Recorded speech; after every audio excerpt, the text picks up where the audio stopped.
बहुत समय पहले की बात है। राजस्थान की तपती धूप और रेगिस्तान के बीच फैली अरावली पर्वत श्रृंखला अपने रहस्यों के लिए जानी जाती थी। एक छोटे से गांव में, जहां धूल भरी गलियां और मिट्टी के घर थे, वहां माया नाम की एक कुम्हारिन रहती थी। उसके हाथों में मिट्टी को जीवन देने की कला थी। जब वो मिट्टी से घड़े या मूर्तियां बनाती तो लगता था जैसे वो अपनी आत्मा का एक टुकड़ा उनमें भर रही हो। माया के सपने बड़े थे, पर वो उस छोटे से गांव की दुनिया में कैद थी। गांव वाले उसकी कला की तारीफ तो करते, पर कोई नहीं जानता था कि उसके दिल में एक ऐसी कहानी पनप रही थी जो इतिहास के पन्नों में हमेशा के लिए दर्ज हो जाएगी। वहीं दूर एक आलीशान महल में राजकुमार वीरेंद्र रहता था। वो अपने राज्य का अकेला वारिस था, जिसके कंधों पर एक दिन बहुत बड़ी जिम्मेदारी आने वाली थी। वीरेंद्र न सिर्फ बहादुर और सुंदर था, बल्कि उसका दिल भी सोने जैसा था। वो महल की चकाचौंध से अक्सर ऊब जाता था और चुपके से गांव की सैर पर निकल पड़ता था। उसे लगता था कि असली खुशी और सच्चाई महल की चार दीवारी के बाहर ही है, जहां लोग अपने हाथों से अपनी दुनिया बनाते हैं। कहानी एक दिन की है, जब गांव में एक रंगीन मेला लगा हुआ था। मेले में चारों तरफ झंडे, मिठाइयों की खुशबू और लोगों की खिलखिलाहट थी। माया ने भी अपनी बनाई मिट्टी के घड़े और छोटी मूर्तियां बेचने के लिए एक दुकान लगाई थी। उसकी दुकान साधारण थी, पर उसकी कला में ऐसा जादू था कि लोग ठिठक कर रुक जाते। वो अपने काम में खोई हुई थी। तभी उसे घोड़े के टापों की आवाज सुनाई दी। राजकुमार वीरेंद्र अपने दोस्तों के साथ साधारण कपड़ों में मेले में घूम रहा था। उसकी नजर माया की दुकान पर पड़ी। एक नाचती हुई अप्सरा की छोटी सी मूर्ति तुमने बनाई है? उसका ध्यान खींचा। माया ने थोड़ा शर्माते हुए सुंदर और सजीव लग रही थी। मैंने ही बनाई है। डीडीएच जाएगी। तुम्हारे हाथों में तो जादू है। वीरेंद्र ने माया से पूछा। ने मुस्कुराते हुए कहा, यह मूर्ति मेरे महल में होनी चाहिए। माया हंसते हुए बोली, राजकुमार जी, मेरे बनाए घड़े और मूर्तियां तो गांव वालों के लिए हैं। वीरेंद्र चौंक गया।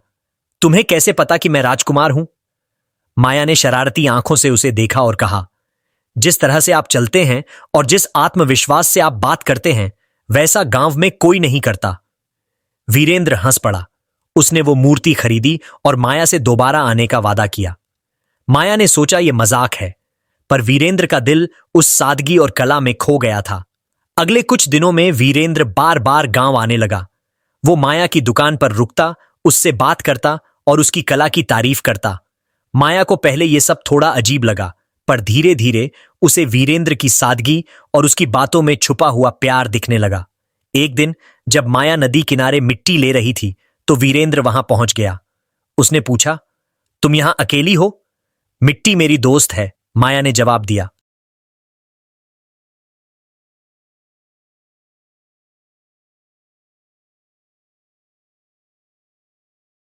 माया ने हंसते हुए कहा, यह मुझे कभी अकेला नहीं छोड़ती और यही मेरी सबसे अच्छी दोस्त है।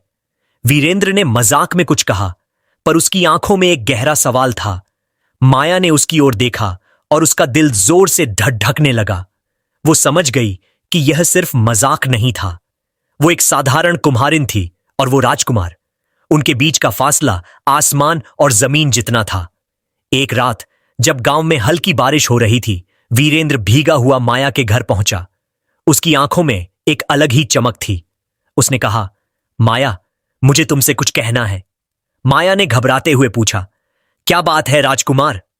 मैं तुमसे प्यार करता हूं, वीरेंद्र ने बिना किसी झिझक के कहा। मैं जानता हूं कि हमारे बीच एक बड़ी दीवार है, लेकिन मैं उस दीवार को तोड़ना चाहता हूं। माया की आंखें भर आईं। यह मुमकिन नहीं है वीरेंद्र। तुम एक राजकुमार हो और मैं तो बस एक कुम्हारिन हूं। तुम्हारा राज्य, तुम्हारे लोग, तुम्हारी मां, कोई भी मुझे स्वीकार नहीं करेगा। मैं सबको मना लूंगा, वीरेंद्र ने दृढ़ता से कहा। मेरे लिए तुम सिर्फ एक कुम्हारिन नहीं, मेरे दिल की रानी हो। माया का दिल चाहता था कि वो वीरेंद्र के गले लग जाए, पर डर ने उसे रोक लिया। उसने कहा, मुझे कुछ समय चाहिए वीरेंद्र, यह इतना आसान फैसला नहीं है। वीरेंद्र ने माया को समय दिया, लेकिन उनकी हर मुलाकात के साथ उनका प्यार और भी गहरा होता गया। यह बात धीरे धीरे पूरे गांव में फैल गई। गांव वालों को एक कुम्हारिन और राजकुमार की बढ़ती नजदीकियां पसंद नहीं आईं।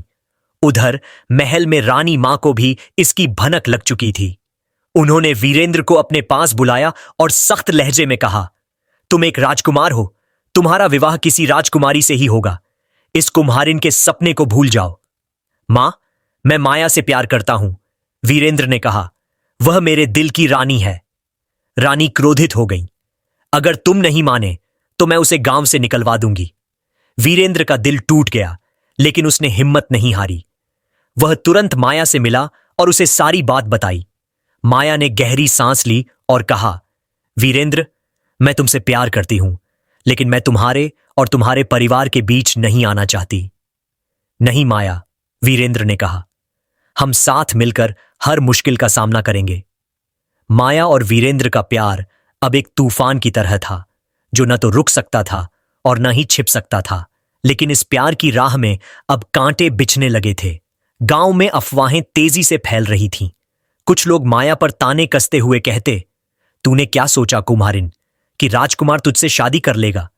दूसरी ओर महल में रानी ने अपने सलाहकारों के साथ मिलकर एक योजना बनानी शुरू कर दी। वे किसी भी कीमत पर वीरेंद्र को माया से दूर करने के लिए रानी ने अपने सबसे भरोसेमंद सलाहकार रुद्रदास को बुलाया। रुद्रदास एक क्रूर और चतुर व्यक्ति था, जो रानी के हर हुक्म को मानता था।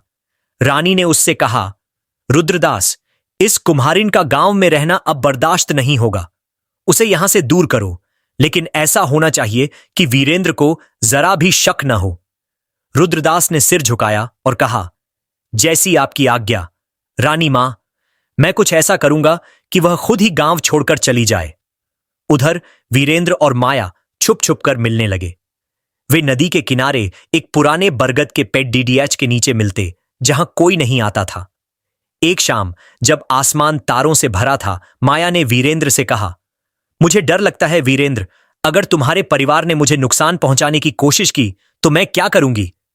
वीरेंद्र ने उसका हाथ थामकर कहा, माया, मैं तुम्हें कुछ नहीं होने दूंगा। अगर जरूरत पड़ी तो मैं अपना राजपाट भी छोड़ दूंगा। माया की आंखें नम हो गईं। तुम ऐसा कैसे कह सकते हो? तुम्हारा राजपाट तुम्हारी जिम्मेदारी है। मैं नहीं चाहती कि मेरे कारण तुम्हारा भविष्य बर्बाद हो। मेरे लिए तुम ही मेरी दुनिया हो, वीरेंद्र ने कहा। राजपाट तो आता जाता रहता है, लेकिन तुम जैसा प्यार मुझे फिर कभी नहीं मिलेगा। रुद्रदास ने अपनी योजना पर काम शुरू कर दिया। उसने गांव के कुछ लोगों को पैसे देकर यह अफवाह फैलाई कि माया ने जादू टोने से राजकुमार को अपने वश में कर लिया है। गांव वालों में डर और गुस्सा फैलने लगा। एक रात कुछ लोग माया के घर के बाहर जमा हो गए और चिल्लाने लगे, जादूगरनी, गांव छोड़ दे। माया डर गई, लेकिन उसने हिम्मत नहीं हारी। उसने दरवाजा खोला और कहा, मैंने कोई जादू नहीं किया, मैं सिर्फ अपने काम से मतलब रखती हूं। लेकिन भीड़ नहीं मानी। तभी वीरेंद्र को खबर मिली। वह तुरंत घोड़े पर सवार होकर वहां पहुंचा। भीड़ को देखकर उसने गुस्से में कहा, जो कोई माया को नुकसान पहुंचाएगा उसे मुझसे बुरा अंजाम भुगतना पड़ेगा। उसकी आवाज में इतनी ताकत थी कि भीड़ डर कर बिखर गई। माया ने वीरेंद्र को गले लगा लिया और रोते हुए कहा, यह सब मेरे कारण हो रहा है। शायद मुझे सचमुच यह गांव छोड़ देना चाहिए। नहीं, वीरेंद्र ने दृढ़ता से कहा, हम इस लड़ाई को साथ मिलकर लड़ेंगे। मैं तुम्हें अकेला नहीं छोड़ूंगा। अगले दिन वीरेंद्र ने अपनी मां से खुलकर बात करने का फैसला किया। वह महल पहुंचा और रानी के सामने खड़ा हो गया। मां, मैं माया से शादी करूंगा। अगर आप मुझे रोकेंगी तो मैं राजपाट छोड़कर उसके साथ चला जाऊंगा। रानी हैरान रह गई। उन्होंने कभी नहीं सोचा था कि उनका बेटा इतना विद्रोही हो जाएगा, लेकिन उनका गुस्सा अभी शांत नहीं हुआ था। उन्होंने कहा, ठीक है वीरेंद्र, अगर तुम इतने ही जिद्दी हो तो एक शर्त है। माया को साबित करना होगा कि वह एक राजकुमारी के लायक है। मैं उसे एक नामुमकिन काम दूंगी। अगर वह उसे पूरा कर लेती है तो मैं तुम्हारी शादी को स्वीकार करूंगी। वीरेंद्र को यह शर्त खतरनाक लगी, लेकिन उसे माया पर पूरा भरोसा था। उसने माया को सारी बात बताई। माया ने गहरी सांस ली और कहा, मैं तैयार हूं वीरेंद्र, जो भी हो मैं तुम्हारे प्यार के लिए हर चुनौती स्वीकार करूंगी। रानी ने माया को बुलाया और उससे कहा, तुम्हें एक ऐसा घड़ा बनाना होगा जो न कभी टूटे, न उसका पानी सूखे, और जो मेरे महल की शोभा बढ़ाए। तुम्हारे पास सिर्फ 7 दिन का समय है। माया के लिए यह काम नामुमकिन था। मिट्टी का गड्ढा तो टूट ही जाता है और पानी भी सूख जाता है। लेकिन माया ने हार नहीं मानी। उसने अपने छोटे से घर में दिन रात काम करना शुरू किया। वीरेंद्र हर दिन आकर उसका हौसला बढ़ाता रहा, पर रुद्रदास की नजरें अभी भी माया पर थीं। उसने सोचा कि यह मौका है माया को हमेशा के लिए खत्म करने का। उसने एक नई साजिश रची, जिसका पता न तो माया को था और न ही वीरेंद्र को। माया ने रानी की चुनौती को स्वीकार कर लिया था, पर उसका दिल जानता था कि यह काम आसान नहीं था। एक ऐसा घड़ा जो न टूटे, न उसका पानी सूखे और जो महल की शोभा बढ़ाए, यह मिट्टी के किसी भी साधारण घड़े का काम नहीं था। माया ने अपने छोटे से घर के एक कोने को अपनी कार्यशाला बना लिया। उसने अपनी सारी कला, सारी मेहनत और अपनी आत्मा को इस काम में झोंक दिया। वह दिन रात मिट्टी के साथ जूझती रही, नए नए तरीके आजमाती, लेकिन हर बार कुछ न कुछ कमी रह जाती थी।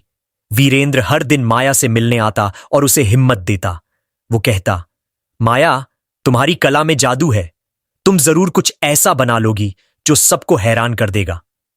माया मुस्कुराती, पर उसकी आंखों में थकान और चिंता साफ दिखती थी। वो जानती थी कि यह सिर्फ एक घड़े की बात नहीं थी, ये उसके और वीरेंद्र के प्यार की असली परीक्षा थी। रुद्रदास, जो रानी का वफादार सलाहकार था, चुपके से माया की हर हरकत पर नजर रख रहा था। उसे पता था कि अगर माया घड़ा बनाने में सफल हो गई तो रानी को वीरेंद्र और माया की शादी माननी पड़ेगी। यह उसके लिए बर्दाश्त से बाहर था। उसने एक खतरनाक योजना बनाई। उसने गांव के एक कुख्यात जादूगर कालिया को बुलाया, जो अपने काले जादू के लिए जाना जाता था। रुद्रदास ने कालिया से कहा, माया जो भी घड़ा बनाए तुम उसे रात में तोड़ देना, और अगर वह फिर भी हार न माने तो कुछ ऐसा करना कि वह खुद ही गांव छोड़ डटकर भाग जाए।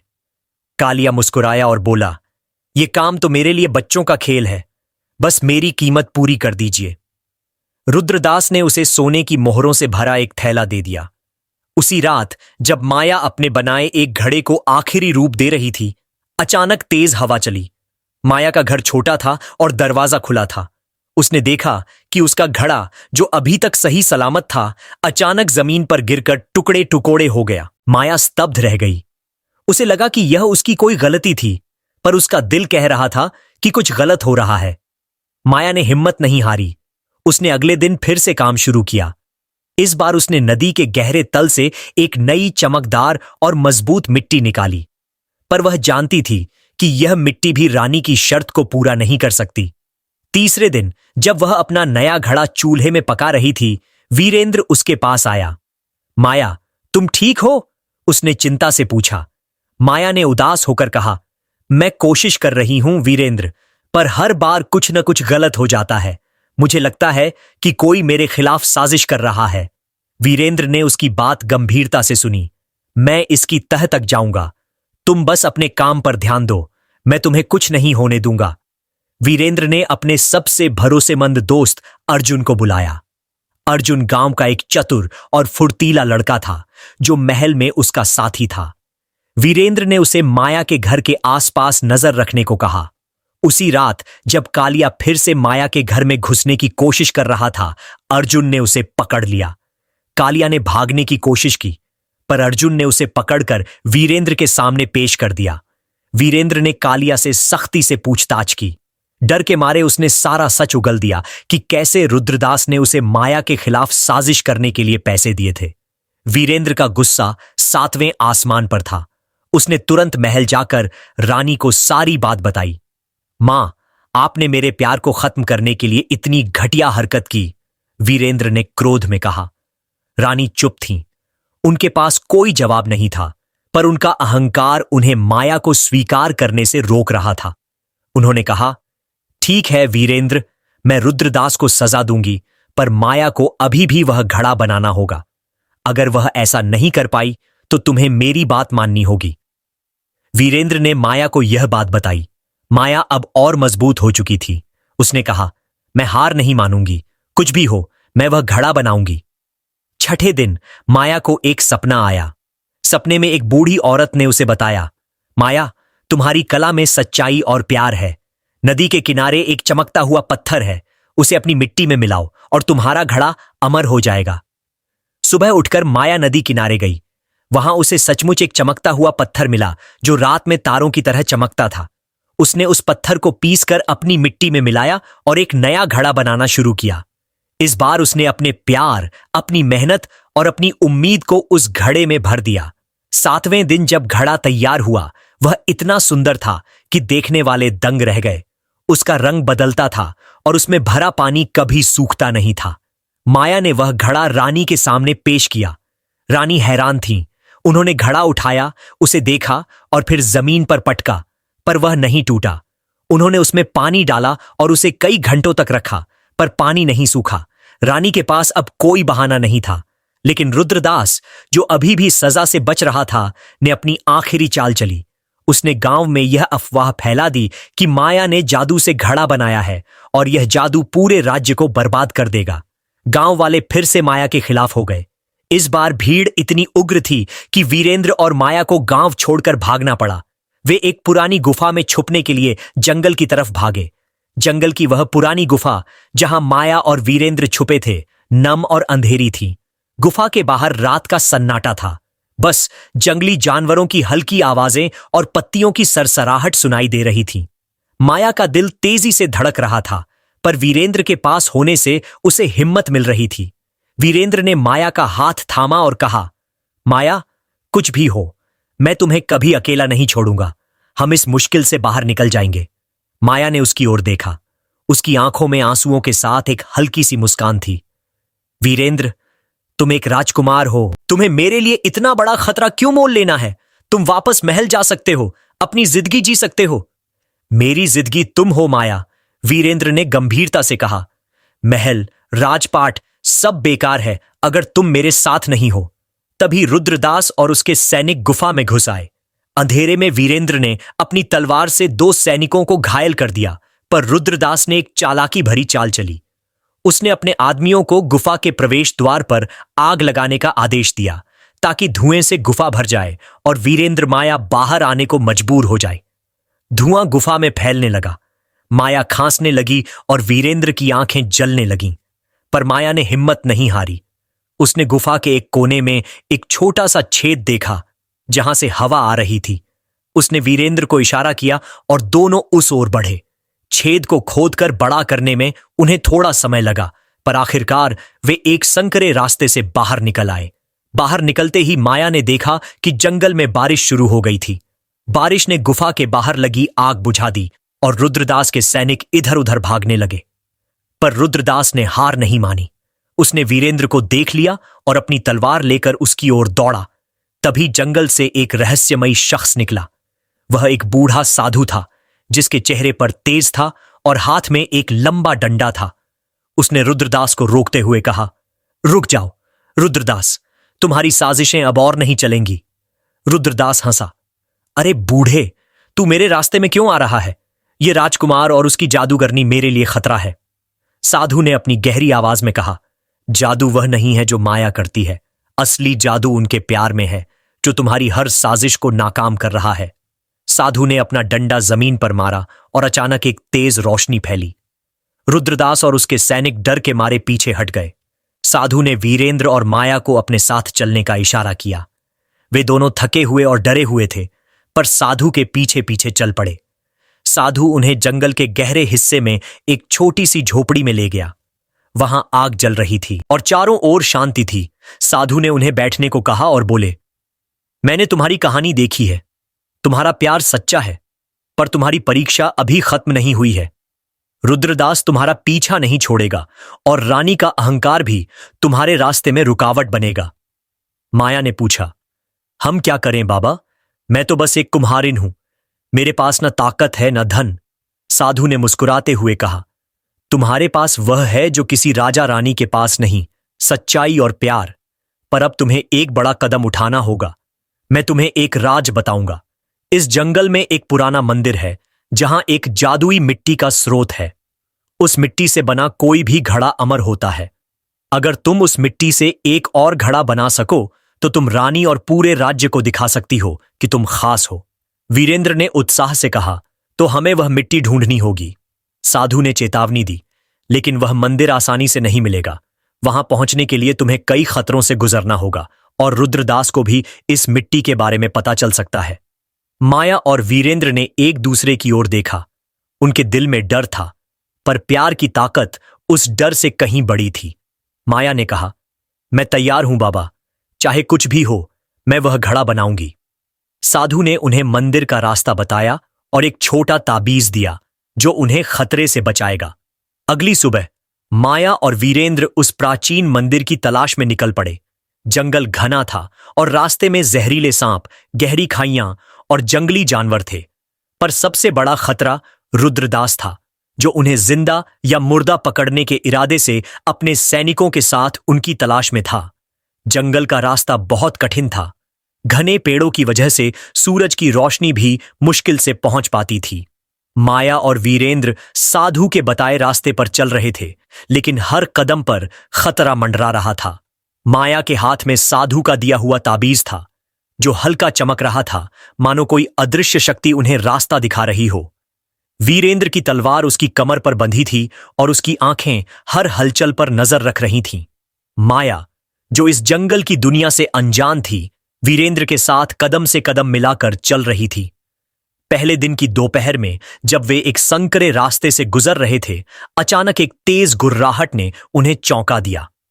सामने एक विशाल बाघ खड़ा था, जिसकी आंखें आग की तरह चमक रही थीं। माया डरकर पीछे हट गई, लेकिन वीरेंद्र ने उसे अपने पीछे खींच लिया। शांत रहो माया, उसने धीरे से कहा, बाघ की आंखों में मत देखना। माया ने ताबीज को कसकर पकड़ा और अचानक उससे एक हल्की रोशनी निकली। बाघ ने उस रोशनी को देखा और कुछ पल के लिए रुक गया, जैसे उसे समझ नहीं आ रहा हो कि क्या करना है। वीरेंद्र ने मौका देखकर माया को इशारा किया और दोनों धीरे धीरे पीछे हटे। बाघ ने उनका पीछा नहीं किया और जंगल में गायब हो गया। माया ने राहत की सांस ली और कहा, यह ताबीज, इसमें सचमुच कोई जादू है। वीरेंद्र ने मुस्कुराते हुए कहा, या शायद तुम्हारे प्यार का जादू। उधर रुद्रदास और उसके सैनिक जंगल में उनकी तलाश में थे। रुद्रदास को एक शिकारी की मदद मिली, जो जंगल के हर रास्ते को जानता था। शिकारी ने माया और वीरेंद्र के पैरों के निशान देखकर बताया कि वे प्राचीन मंदिर की तरफ जा रहे हैं। रुद्रदास को मंदिर और वहां की जादुई मिट्टी के बारे में पुरानी कहानियां याद थीं। उसका लालच जाग उठा। उसने सोचा, अगर मैं उस मिट्टी को हासिल कर लूं तो न सिर्फ माया और वीरेंद्र को खत्म कर दूंगा, बल्कि उस मिट्टी से अपनी ताकत बढ़ाकर पूरे राज्य पर राज करूंगा। रुद्रदास ने अपने सैनिकों को तेजी से मंदिर की ओर बढ़ने का आदेश दिया।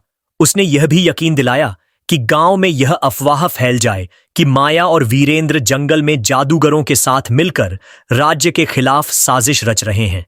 गांव वालों का गुस्सा और बढ़ गया और कुछ लोग रुद्रदास के साथ जंगल में शामिल हो गए। दूसरे दिन माया और वीरेंद्र एक गहरी खाई के पास पहुंचे। खाई के पार एक पुराना कमजोर लकड़ी का पुल था, जो हवा में हिल रहा था। माया ने डरते हुए कहा, यह पुल तो टूट जाएगा, हम इसे कैसे पार करेंगे? वीरेंद्र ने उसका हाथ पकड़ा और कहा, हम साथ हैं माया, एक दूसरे का सहारा लेंगे। दोनों ने सावधानी से पुल पर कदम रखा। हर कदम के साथ पुल चरमराता और नीचे गहरी खाई में बहती नदी की आवाज डरावनी लग रही थी। माया ने ताबीज को फिर से कसकर पकड़ा और उसकी रोशनी ने उन्हें हिम्मत दी। आखिरकार वे खाई पार करने में कामयाब हो गए। खाई पार करने के बाद उन्हें एक प्राचीन पत्थर का रास्ता दिखा, जिस पर पुराने नक्काशीदार चिन्ह बने थे, जिनमें एक चमकता हुआ घड़ा था। माया ने उत्साह से कहा, यह वही मंदिर का रास्ता है जिसके बारे में साधु ने बताया था। पर जैसे ही वे आगे बढ़े, एक और खतरा सामने आया। रास्ते में एक विशाल सांप था, जिसका फन ऊंचा उठा हुआ था और आंखें लाल थीं। वीरेंद्र ने अपनी तलवार निकाली, पर माया ने उसे रोक दिया। रुक जाओ वीरेंद्र, यह सांप कोई साधारण सांप नहीं है। देखो, इसके फन पर वही चिन्ह है जो मंदिर के रास्ते पर है। माया ने हिम्मत जुटाकर ताबीज को सांप के सामने उठाया। ताबीज की रोशनी ने सांप को शांत किया और वह धीरे धीरे रास्ते से हट गया। माया और वीरेंद्र ने राहत की सांस ली और आगे बढ़े। रात होने तक वे प्राचीन मंदिर के सामने पहुंच गए। मंदिर पुराना और रहस्यमयी था, जिसकी दीवारों पर सुंदर नक्काशी थी। मंदिर के अंदर एक छोटा सा तालाब था, जिसके बीच में चमकदार मिट्टी का ढेर था। माया ने उस मिट्टी को देखा और कहा, यह वही है वीरेंद्र, इस मिट्टी से मैं वह घड़ा बना सकती हूं जो रानी को मना लेगा। लेकिन जैसे ही माया ने मिट्टी को छूने की कोशिश की, मंदिर की दीवारें हिलने लगीं। एक गहरी आवाज गूंजी, केवल सच्चे दिल वाला ही इस मिट्टी को ले सकता है। अपनी सच्चाई साबित करो। माया और वीरेंद्र हैरान थे। तभी मंदिर के फर्श पर एक चमकदार रेखा दिखाई दी जो एक गुप्त दरवाजे की तरफ इशारा कर रही थी। दरवाजे के पीछे एक गहरी सुरंग थी जिसमें अंधेरा और अनजान खतरे थे। माया ने वीरेंद्र की ओर देखा और कहा, मुझे लगता है यह हमारी आखिरी परीक्षा है। वीरेंद्र ने उसका हाथ पकड़ा और कहा, हम इसे भी पार करेंगे। पर तभी बाहर से रुद्रदास की आवाज गूंजी, तुम कहीं नहीं जा सकते वीरेंद्र, यह मंदिर और उसकी मिट्टी अब मेरी है। रुद्रदास अपने सैनिकों के साथ मंदिर के प्रवेश द्वार पर खड़ा था। उसके चेहरे पर लालच और क्रूरता साफ दिख रही थी। माया और वीरेंद्र के पास दो रास्ते थे। या तो वे सुरंग में जाकर मिट्टी हासिल करने की कोशिश करें या रुद्रदास और उसके सैनिकों का सामना करें। लेकिन समय कम था और रुद्रदास तेजी से उनके करीब आ रहा था। रुद्रदास और उनके सैनिकों के हारने के बाद माया ने मिट्टी का घड़ाश्र बनाया और उसे महल लेकर चली गई। महल में माया और वीरेंद्र की नई जिंदगी खुशहाली से भरी थी। माया का कला केंद्र गांव और शहर के लोगों के लिए प्रेरणा का स्रोत बन गया था और वीरेंद्र के नए नियमों ने राज्य में समानता और सम्मान की भावना को बढ़ाया। पर उस रहस्यमयी संदेशवाहक के पत्र ने उनके मन में एक नई जिज्ञासा जगा दी थी।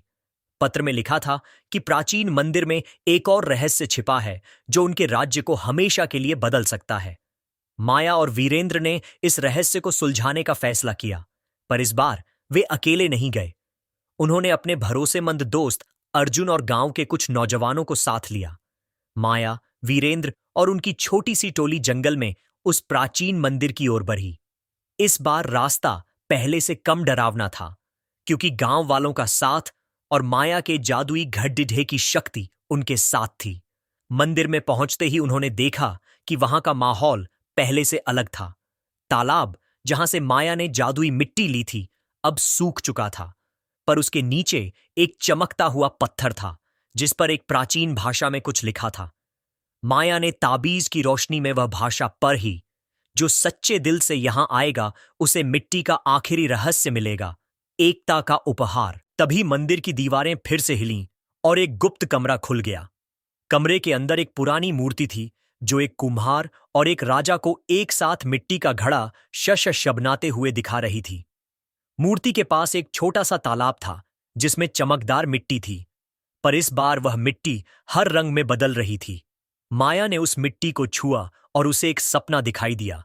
उसके और वीरेंद्र के नेतृत्व में एक ऐसा राज्य जहां हर व्यक्ति अपनी कला, मेहनत और प्यार से एक दूसरे से जुड़ा था।